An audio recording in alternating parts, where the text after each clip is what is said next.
Monsieur le ministre. La parole est à Madame Véronique Louwagie. Merci, Monsieur le Président. Ma question, en l'absence de Monsieur le ministre de l'Action et des Comptes publics, s'adresse à Monsieur le Premier ministre. Alors que les Français terminent de remplir leur déclaration d'impôt, ils sont légitimement inquiets par votre réforme du prélèvement à la source. Et ce n'est pas parce qu'il est répété matin, midi et soir que c'est une réforme formidable, qui ne va rien changer pour eux, que les Français vont finir par le croire.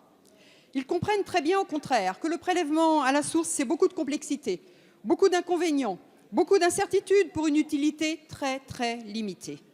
Signe de votre malaise, le gouvernement a cru utile, malin, de demander à l'administration de faire figurer sur les prochaines feuilles d'impôt le revenu net avant impôt en gros caractères et le revenu effectivement perçu par le salarié en plus petit. Tout ça pour éviter que les Français ne se rendent compte de leur perte de pouvoir d'achat. Mais la ficelle est vraiment trop grosse. Car oui, il y aura une perte de centaines d'euros dès janvier 2019 qui sûrement freinera la consommation. La réalité, c'est que les couacs sont déjà nombreux et que l'on sous-estime totalement le nombre de difficultés, le nombre de ratés, le nombre de complexités que le prélèvement à la source va susciter pour l'ensemble des Français. Et c'est sans parler du coût que cette réforme implique pour les entreprises qui devront désormais prélever l'impôt à leurs frais, alors qu'au contraire, il faudrait accroître la compétitivité de nos entreprises.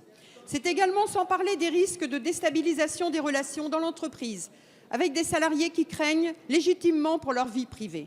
C'est aussi sans parler d'une éventuelle remise en cause de notre modèle fiscal, qui repose sur deux principes forts, la conjugalisation et la familialisation de l'impôt. Tout ça alors qu'il aurait été tellement plus simple, comme les députés Les Républicains vous le demandaient, de rendre contemporains les impôts des revenus sans mettre en place le prélèvement à la source. Alors, Monsieur le Premier ministre, ayez l'humilité d'abandonner une réforme qui, en l'état, est conçue pour l'administration, mais pas pour les Français. Madame la députée. La parole est à Monsieur Olivier Dussopt, secrétaire d'État auprès du ministre de l'Action et des Comptes publics. Merci, Monsieur le Président.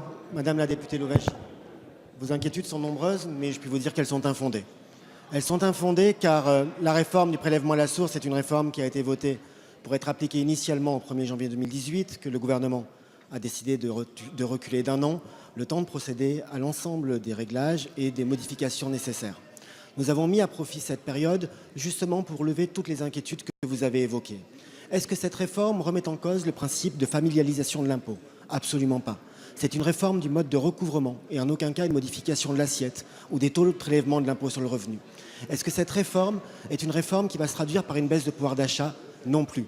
Les Français paieront leur impôt de manière contemporaine à leur revenu, ce qui est une nouveauté et une avancée.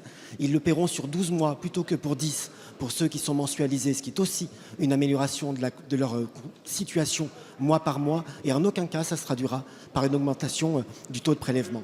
Surtout, l'année que nous avons prise pour apporter les règlements supplémentaires a été utile. Utile parce que nous avons pu conclure une charte avec la Société des éditeurs de bulletins de paie qui regroupe 90% des bulletins de paie édités dans notre pays. Cette charte prévoit l'intégration des modules nécessaires dans la déclaration sociale nominative et ainsi le coût en termes de fonctionnement pour les entreprises sera réduit au minimum. Cette charte prévoit aussi que l'implémentation de ces modules soit prise en maintenance et non pas en investissement à chaque fois que c'est possible, là aussi pour limiter le coût.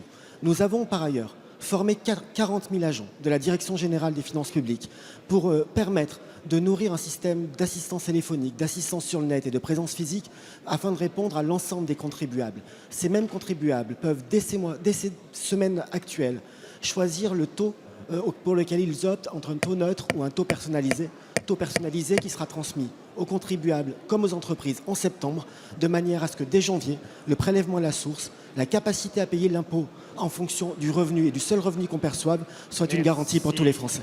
Merci.